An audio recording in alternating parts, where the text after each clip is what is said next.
একজন মুসলিম হিসেবে এই প্রশ্নগুলোর উত্তর আপনার জানা উচিত। দেখুন, আপনি কয়টির সঠিক উত্তর দিতে পারেন? প্রশ্ন ১, হযরত মুহাম্মদ সাল্লাল্লাহু আলাইহি ওয়াসাল্লামের দাদার নাম কি? A Abu Talib, B Abdullah, C Abdul Muttalib.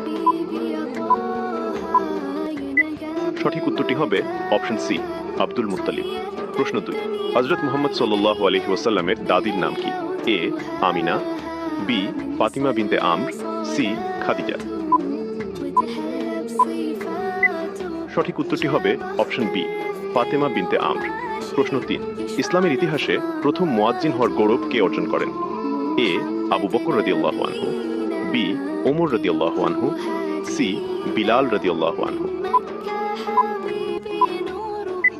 সঠিক উত্তরটি হবে অপশন সি বিলাল রাদিয়াল্লাহু আনহু। প্রশ্ন ৪, হযরত মুহাম্মদ সাল্লাল্লাহু আলাইহি ওয়াসাল্লাম মোট কতটি বিবাহ করেছিলেন? এ ৪টি, বি ৯টি, সি ১১টি। উত্তরটি জানার আগে ভিডিওটি শেয়ার করুন। একটি ভালো কথা শেয়ার করাও সাদাকা। এই জ্ঞানটি শেয়ার করে আপনিও সাদাকায় জারিয়াহার অংশীদার হন। আপনার একটি শেয়ার হয়তো হাজারো মানুষকে সঠিক পথে আনবে। সঠিক উত্তরটি হবে অপশন সি ১১টি। আপনি কয়টি প্রশ্নের উত্তর দিতে পেরেছেন অবশ্যই কমেন্টে জানাবেন।